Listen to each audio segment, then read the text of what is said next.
Our hayfield's getting really long. It needs to be cut, honestly, before we get this cow. So we're talking to neighbors who cut hay, seeing if we can get someone to fit it in. Ideally, honestly, it should be cut now or this week. The backup plan, wow, and what a backup plan, is to cut it by hand, which I've always wanted to do, and then either make hay stacks or pile it in the barn.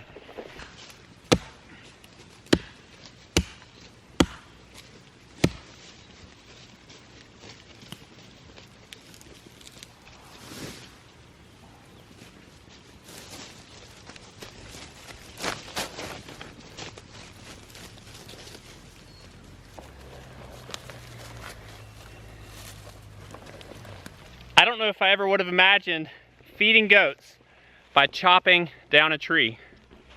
But we're trying to clear this pasture and the goats need some food.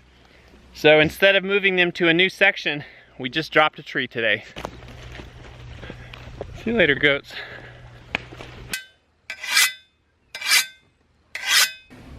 This definitely isn't the proper tool for sharpening a scythe. I got this thing yesterday and some of y'all already know that I have it because I posted a picture of it on Instagram, what would be yesterday morning when this video posts. I feel like I'm holding a piece of history when I hold this in my hands, because central to the historical small farm, at least in the United States, is the cow. And if you're going to keep a cow through the winter, you have to have hay. And for many, many years, this was the tool used to cut hay, as well as a tool for clearing brush and for harvesting wheat and other grain crops. So this is really a piece of history, and it's largely a piece of history only, but they're amazing tools. The interesting thing is we're actually almost out of hay for our goats, so I think I'm going to have to go out to the edge of the field and cut enough hay for the next couple days. I'm going to try to. I've actually never used one of these, so we'll see how that goes.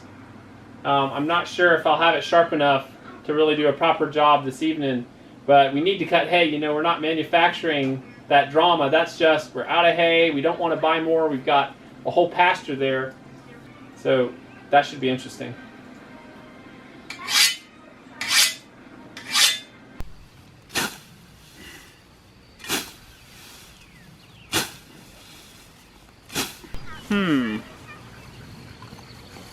I know it needs to be sharper.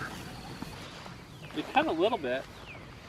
I think it's more like pulling it off.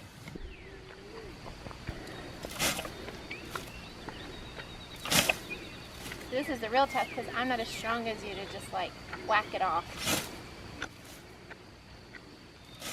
I can't wait to show you that video. I've seen it. You have? It just like falls before her. It's very inspiring.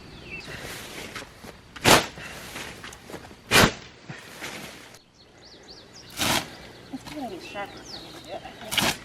I mean, that's not right. It just knocks it down. But you hit it about 8 inches off the ground, so you're pushing the top down? Can you hit it lower? Uh-huh. I want to be away from these posts. Okay, ready? Like that? Uh-huh. No, I hope there's no snakes over here. I'm just knocking it down. Uh-huh.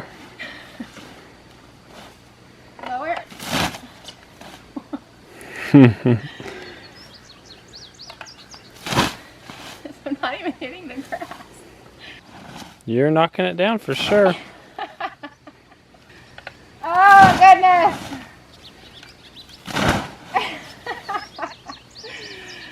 Oh, this is so bad. Okay, I'm going to try right here. Because if I try a different spot, maybe I will get better. And try to pull it through instead of, because the tip of it's going into the grass instead of the blade coming across. But it's like, how do you, I'm going to do it slowly. And just practice my swing, like in golf. Muscle memory. Like in... If you watch that video of that girl, she's not actually rotating it like this. She's actually pulling it across, actually. I don't know what that means. Can I show you? This is the awkward moment in the movie where I come up behind you. I'm like, Miss, let me show you how. Put your hand right here and here. It's in all the westerns, isn't it? Alright, here, now actually do show me how. This is what I remember from it. Okay.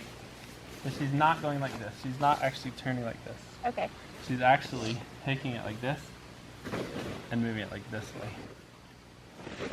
Maybe I'm wrong. But it goes all the way much farther than that. Well, we have a lot to learn, and we need to get another tool to sharpen this scythe. Ideally, I would love to take a class on this from someone who really knows what they're doing, because there truly is an art to it from what I've read. And we really do want to learn this kind of skill. I don't know if I'll ever cut that whole hayfield with the scythe. Maybe down the road, but not today.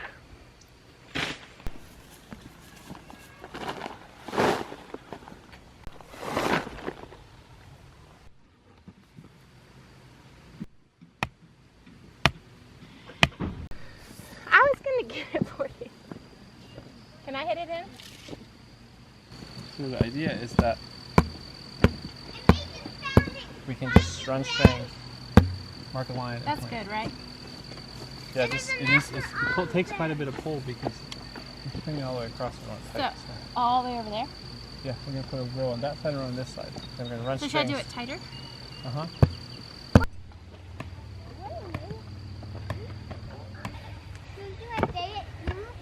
This post got hit by that tree when it fell down. It's the only thing that got hit. We were just laying out our garden rows on a beautiful evening. Our average last frost date was just on the 15th or 16th up here in the mountains. So we're not that late getting the garden in, though we didn't have an early garden. We're looking forward to this first year. It was another great day on the homestead. And I have to say, evening is the absolute best time to be working out in the garden, or first thing in the morning.